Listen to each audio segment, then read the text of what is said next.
Hi. I am 45 years old. I know, I look amazing, thank you. I am 45 years old, and I have never once unselfconsciously held hands with a lover in public. I'm 45 years old, and I have never once casually, comfortably, carelessly held hands with a partner in public. I don't know how many of you can even imagine what that might be like, because, of course, it's a small thing, isn't it, holding hands with a lover in public. And it's not that nobody wanted to, it's just that we didn't feel comfortable to do that. Now, like many gay people, when I was younger, in my young life, I struggled at one time against being gay.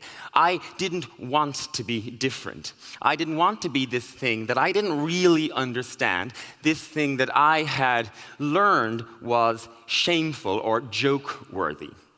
But when I eventually did sort of understand and come to accept who and what I am, I have never, since that moment, never once have I ever wished that it turned out differently.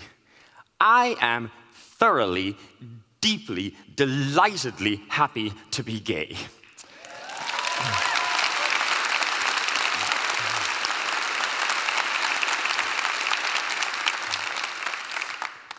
It suits me. I am really good at it. And yet, every day I am jealous of straight people because that private little small, intimate gesture of affection has never once been mine. Every day I see young straight couples walking through the park and they are casually holding hands, and I am jealous of them. I see like a teenage couple at a bus stop, and she is leaning into him, and her hand is in his, and both of their hands are tucked into his jacket pocket for warmth, and I am jealous of that teenage couple. I will sometimes see a man, unconsciously put his hand, a protective arm, around his girlfriend, and she will link her fingers through his, and I am jealous of that. Maybe you're on Grafton Street and you'll see an older lady and she gestures to draw her husband's attention to something in the window, and without even thinking, he just takes her hand and they stand there peering into the window discussing whatever it is that drew their attention, and their hands are just carelessly joined together, and I am jealous of that.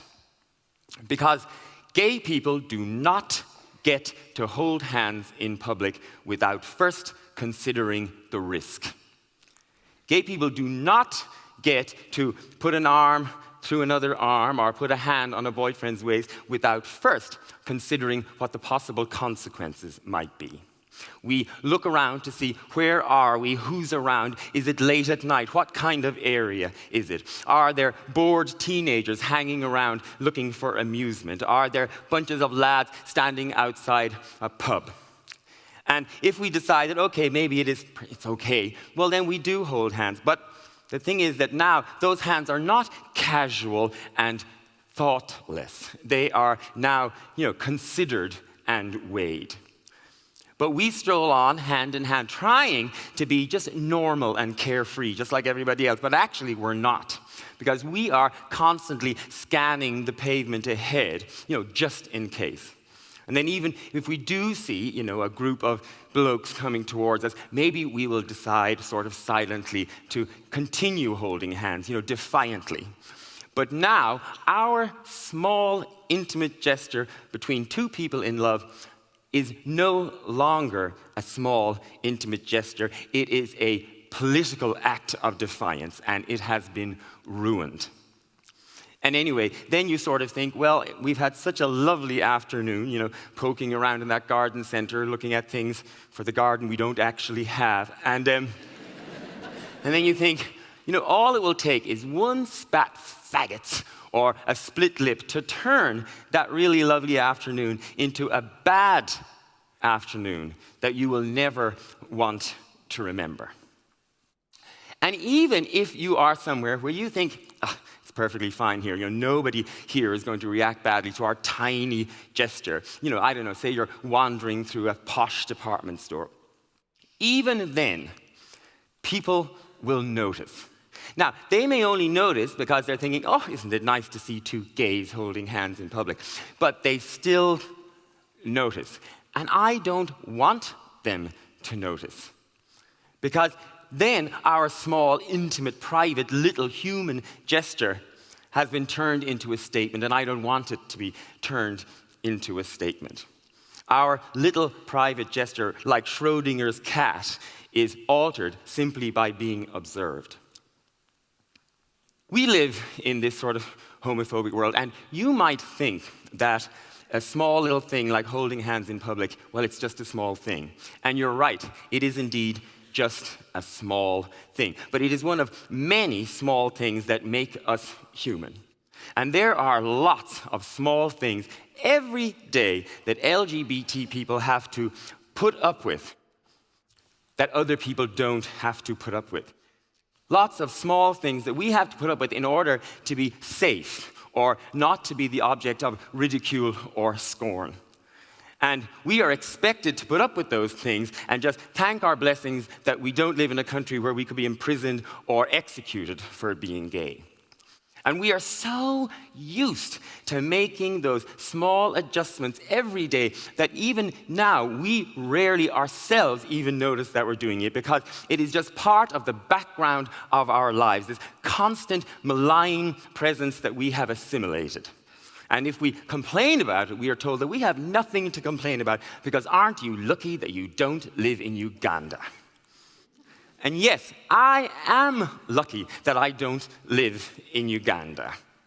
But that's not good enough. This isn't some sort of game or competition where the person who has it the worst wins the right to complain and everybody else has to just put up or shut up. Our society is homophobic. It is infused with homophobia. It is dripping with homophobia. And when you are 45 years old and you have spent 30 years putting up, 30 years absorbing all of those small slights and intimidations and sneers and occasionally much worse, you just get tired of it. You get fed up putting up. I am fed up of reading yet another article by yet another straight person explaining why I am less somehow than everybody else. You get fed up listening to people describe you as intrinsically disordered, people who don't even know you from their celibate pulpits. You get fed up of the scrawled graffiti, and you get fed up of people sneeringly describe things as gay. You get fed up of steeling yourself to pass by the Saturday night drunks hoping that they won't notice you. And you get fed up of people using their time and energies and talents to campaign against you being treated just like every other citizen.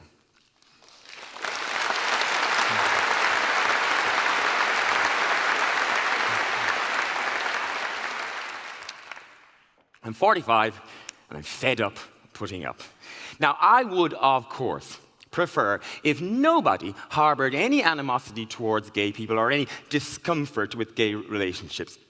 But I can live with the kind of small, personal, private homophobia that some people might have. For example, I can live with Mary in Wicklow, who sometimes turns on the television and sees Graham Norton and thinks, oh, he seems nice enough, but does he have to be so gay? I can live with that. I can live with Mary, who doesn't know any gay people apart from that fella who does her hair once a month in curl up and dye. Mary, whose only knowledge of gay people and our relationships comes from what she has gleaned from schoolyards and church and Coronation Street. I can live with that. Now, I would be happy to sit down on the sofa and watch Coronation Street with Mary. I would be happy to have a cup of tea with her and discuss with her why she feels a little uncomfortable with gay relationships. And I would hope that Mary would change her mind. I would hope that she would meet more gay people and find out pretty quickly that we are just as ordinary, just as nice, or just as annoying as all of you people are. And I would hope that she would change her mind for her own sake as much as anybody else's, because gay people are just as capable of bringing goodness into Mary's life as anybody else. And of course, we could help her with the decorating.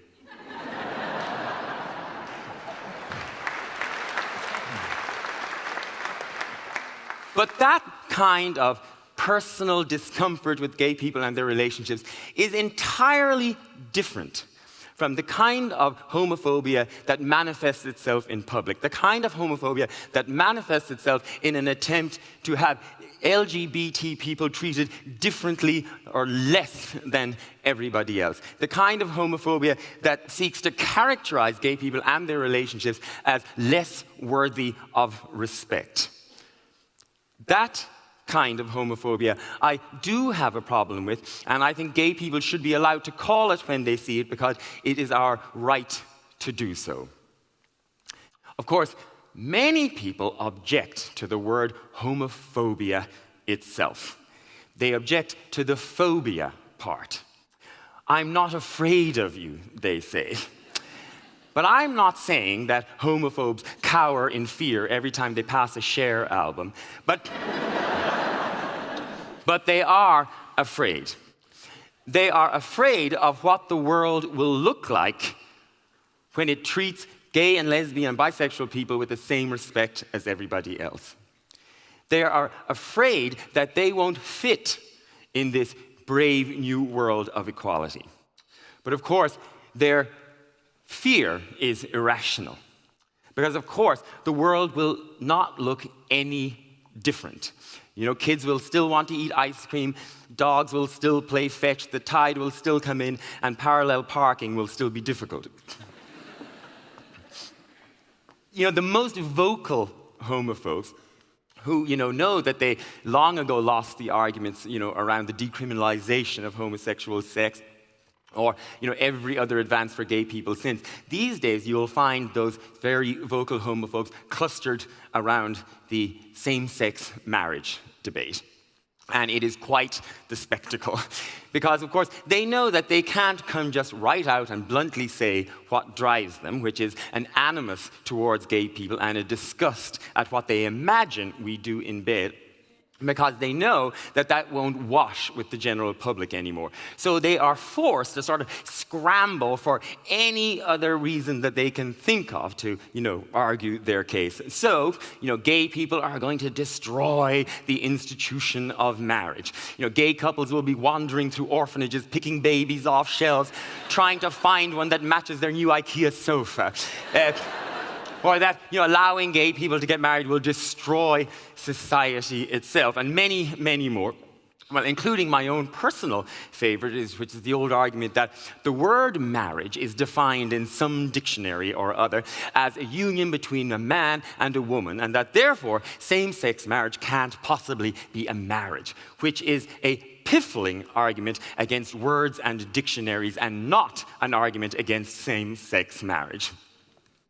Of course,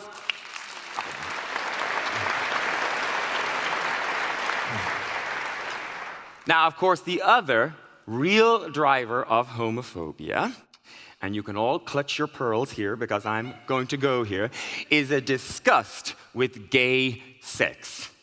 In particular, with gay male sex. The poor old lesbians just get caught in the homophobic crossfire, guilty by association.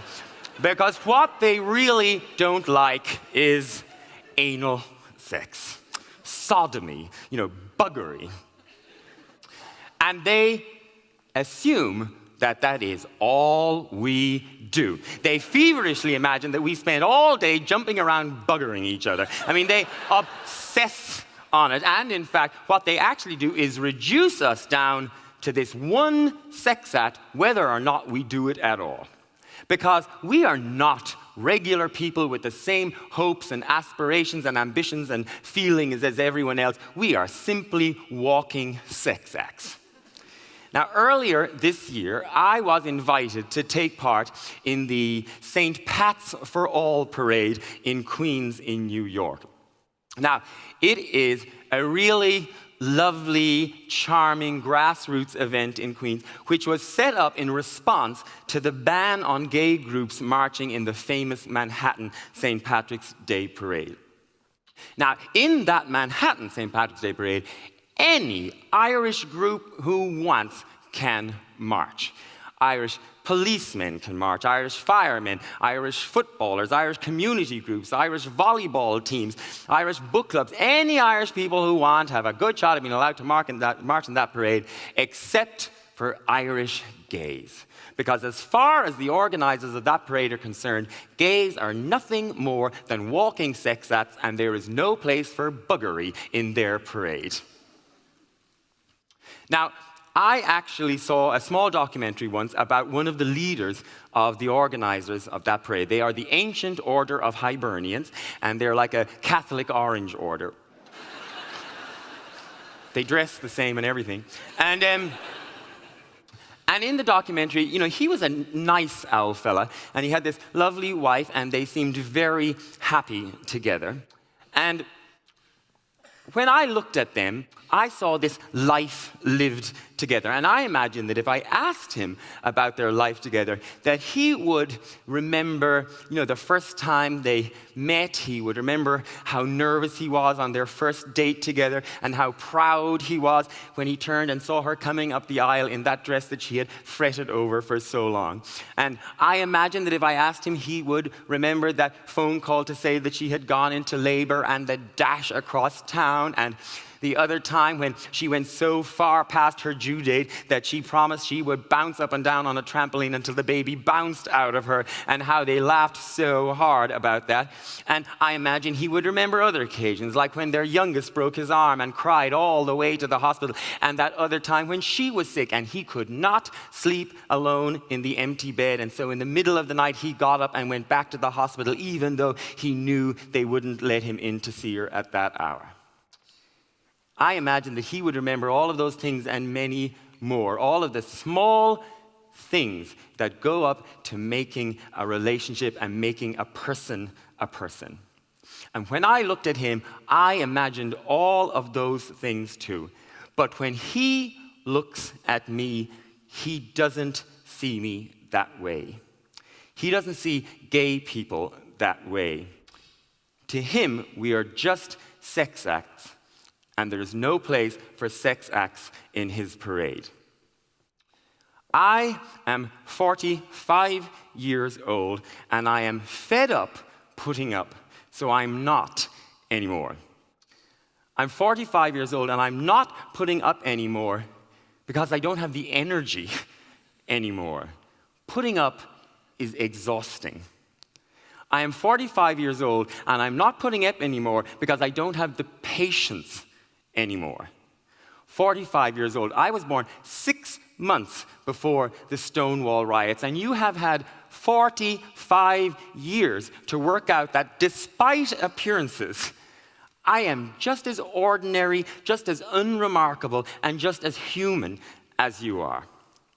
I'm 45 years old, and I am not asking anymore. I am just being. Human being. Thank you for your time.